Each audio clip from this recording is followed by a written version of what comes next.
Hey guys, it's 118 Set Shadow here, coming back from a really long hiatus of not making any videos, but from my last ones, I'm still continuing with Cardfight Vanguard these days, mostly playing D format, and before I would do a lot of videos on reviews of single cards, or just posting some matches from my local tournaments.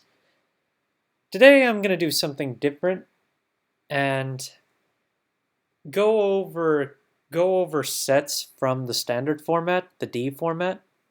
Just kind of talk about them, some of their values, what they contain, what you might want to take a look at, and effectively just kind of serve as a guidepost to give you an idea of what you should really look for in the D format right now. I'm only going to go over the core sets of D format right now, so sets 1 through 6. Just as an initial disclaimer, I'm not a financial advice channel, so please don't take anything I say as anything more than just my opinion and for entertainment purposes. It can be informational, just not for the purposes of money making. After all, I don't know what you'll be able to handle. I don't know what will actually be really bank and really not. I've been wrong several times, as I will end up addressing in this video as well.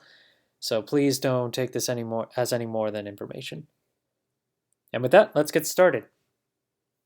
So as I mentioned before, we're just going to take a look at the D sets, the main ones, starting with set 1, which is Genesis of the Five Greats. This is the set to start off the D series. If we take a look at some of the prices here over the last year, I bought into the set when the thing came out initially. Pre-orders you can usually find at the $40 to $50 range, and you can see that right now it has been selling and still kind of holds around the high $50 to low $60 range, and some people try to get as high as 100 plus, which I'd say is okay. Now that set 6 has come out, there isn't as much reason to buy into set 1 as there used to be, but at the same time, set 6 is also quite expensive right now, so it's a matter of pick your poison. When it comes to the cards you can pick up in set 1, you have items such as the new over triggers, the new sentinels, and you also have this new rarity called the DSR, which I believe is supposed to be clamp style artwork on cards that have lower rarities, such as Trickstar, Bruce, Bastion, and a bunch of others. The only one that's an exception would be the DSR of Nirvana, which for some reason didn't get that same artwork treatment. I don't know why. The other things you can pick up from this set are vanilla triggers, critical, front, and draw, as well as heal triggers. Then there are some staples you can pick up in this set, such as Detonation Mutant Bubble Mine and Painkiller Angel, which can be played in almost any deck of its respective nation. There are 5 nations in the D format, hence why it's called Genesis of the Five Greats. Bubble Mine, for instance, is great for Brantgate, which is all about using set orders. And the way this card works is that after it boosts, it can countercharge 1 by soul charging itself, essentially, which is great, even though it kind of minuses itself from board. This is its SP version, which you could see someone actually bought a Lightblade copy for 35. I don't know why they went for a Lightblade. There are several $30 copy ones along with 35, and then it just keeps going up and up and up for good reason. This card is also getting a name change, by the way, because the Japanese name for it, I believe, actually uses the word kaiju, which is supposed to indicate not just mutant but monster, and it's going to be relevant for something that's coming in set 8. So be sure you pay attention to this card because it is going up in value. Even the regular version's around $15 bought out right now. Painkiller Angel's also been bought out to the point of 25 to 35.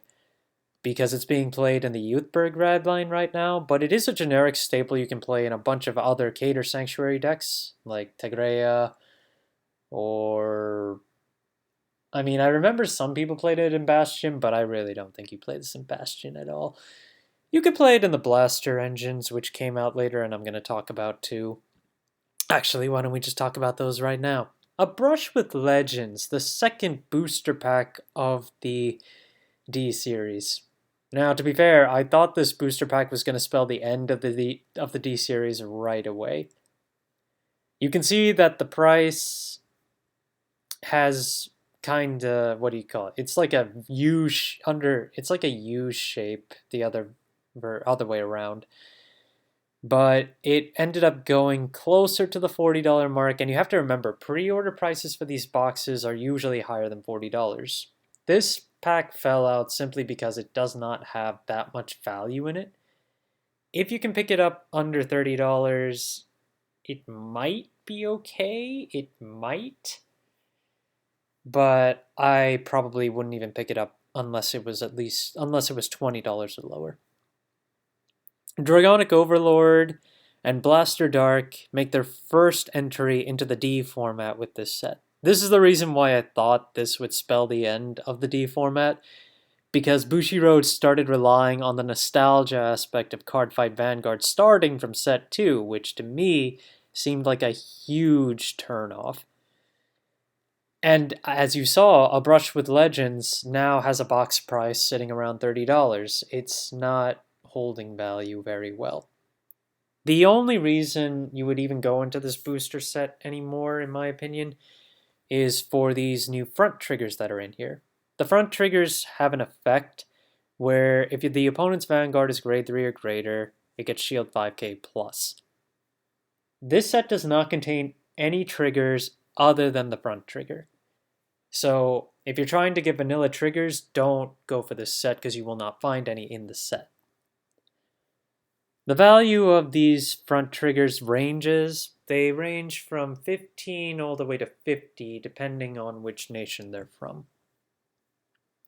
But they are slowly going up in value, although some of them are just barely starting to breach the mark, like this one, Imperio for Brantgate. The SP is starting to sell in the $30 range, even though there is still one at the $18 mark right here. Then you have some old cards which were supposed to be the defining cards of the whole set, but now they don't hold the same kind of value that they did in the past. For instance, Leonard. This was supposed to be a staple card if you played Bruce. Now it's rare to actually see a player play it anymore. Even with the introduction of set 6, Leonard is not a shoe-in candidate to be played in Bruce anymore, as it used to be. Then you've got more generic cards that still exist in this set, such as Togacharashi, which is for Dragon Empire. Normally you would play this card in Overlord. You might play it in Nirvana if you really wanted to. There aren't too many other Dragon Empire decks that can take advantage of this discard to soul skill. Eugene might see some play of it later, but you never know. Ultimately, this card's value tends to fluctuate a lot, simply because it's great utility for any deck in Dragon Empire, but at the same time, all it does is fill your soul. So if there are other cards you absolutely need to play, this card is one of the first to also get cut. So make sure if you're looking for soul options, keep an eye out for this card, as it will continue to go up and down as formats change. Then we get into set 3, Advance of the Intertwined Stars. This set is something that I had been buying if I ever found it below $30 instead of $20, for the simple reason that it contains these effect crit triggers. These effect crit triggers go for $5 to $8 to $10 at their base rarity, they're rares, and their SPs currently go for $30 all the way to $70 to $100 at this point. Even if you look at the Japanese format, these cards are actually going up in value over there for their SPs right now. They are getting reprints in set 7, but the thing about set 7's reprints is that you'll only get one of them per box. A box of set 3 on average will have 3 of these. On average. I opened enough of these boxes to know that you may only get one, but there are several boxes where I actually got all 5. So yeah, it's all about luck and how well you pull them. But even if you don't pull the crits, there are still some generic staples that you can pull in this set that do have some worth and are playable in various different decks. There are also 3 different new ride lines that were introduced with this set. 2 of which have become more meta-defining in the metagame, and 1 that's more of just entertainment at this point. Greedon is not that popular in the metagame, but it is a nice card to play. It's a cool concept, because it's a combination of Overlord with an Angel Feather-esque effect increasing the damage you need to lose, and then it's in dark states, so it utilizes Soul for part of its skill. Gravidia is all about triggers. If you check triggers while this card's full Meteorite effect is in play, your triggers get stronger. And then you've got Flagberg, which is all about multi-attack, because the more attacks you do, the stronger its effect gets. Flagberg is probably the most expensive of the SPs that you can pick up in this set right now, aside from the crits. Greedon and Gravidia are on the lower end, but it's Greedon that's really on the low end here. All 3 of these continue to get support in subsequent sets, but overall set 3's value does not increase that much despite the fact that it's got a lot of nice staples in it. It's not a bad set to get into, especially for its price point. But then we get into set 4.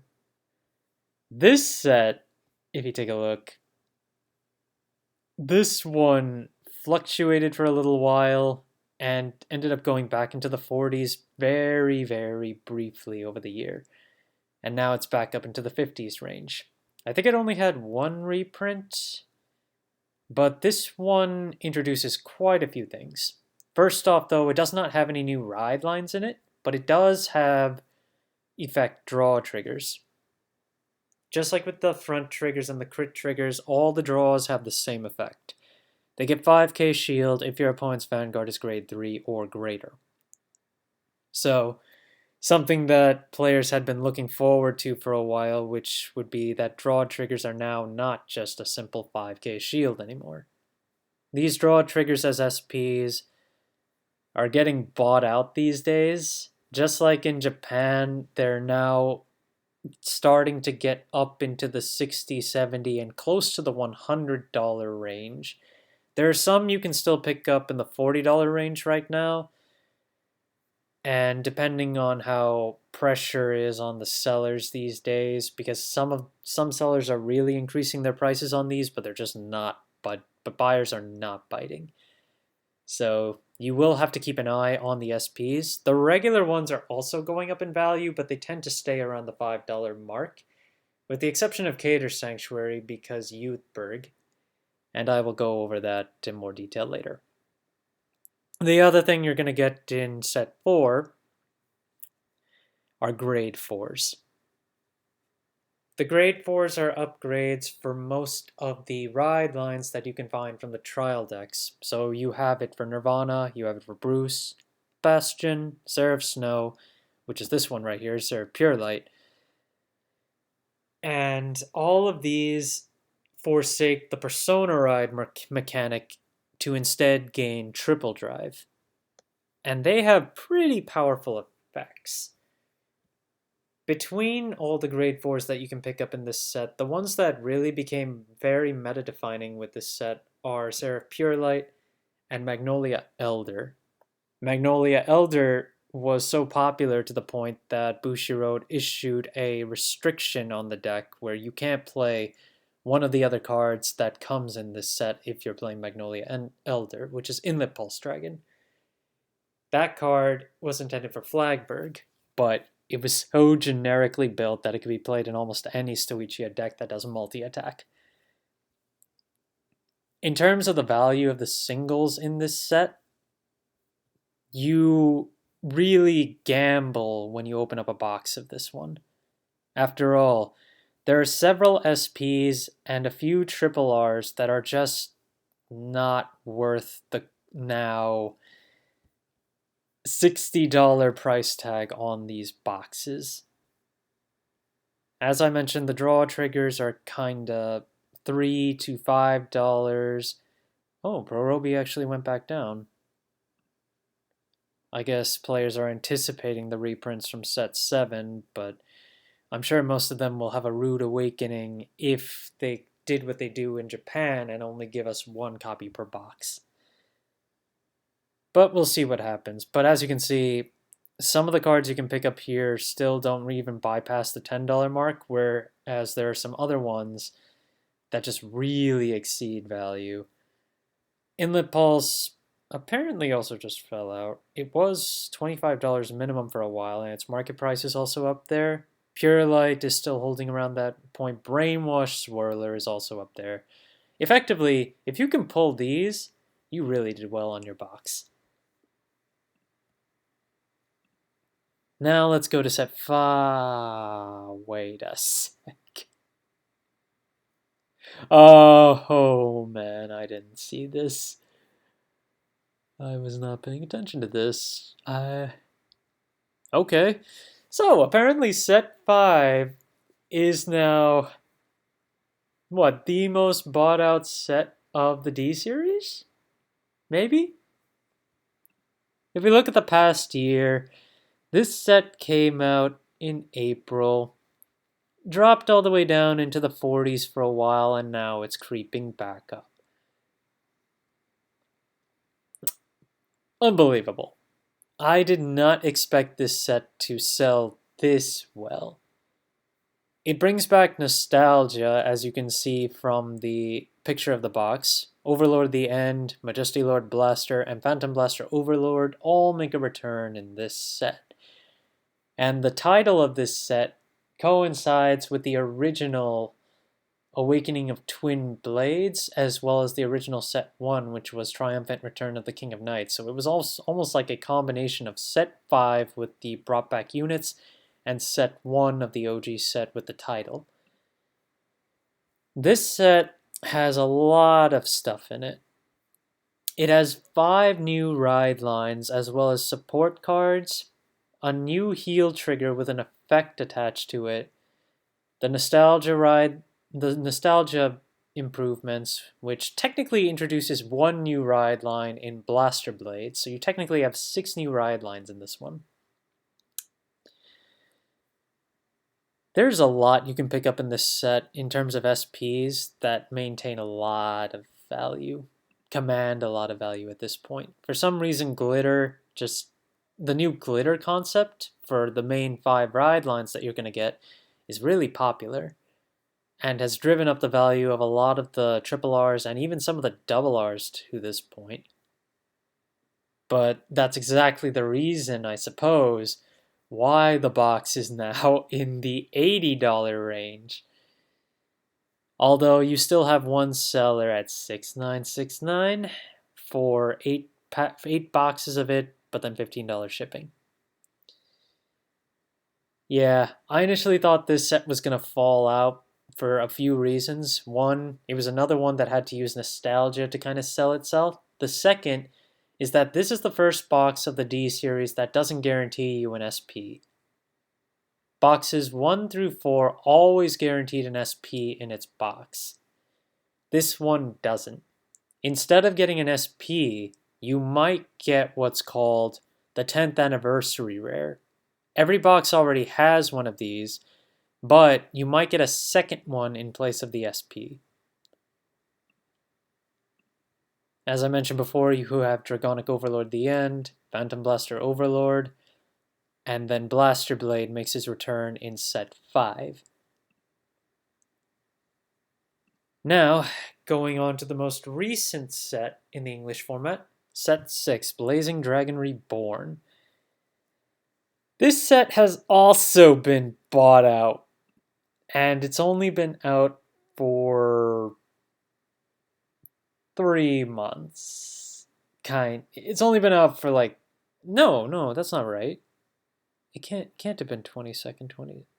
Yeah, because this thing released in October. So it hasn't even been a month yet since the official release of this set, and you can already see, look at this. They're already in the $75 to $80 range.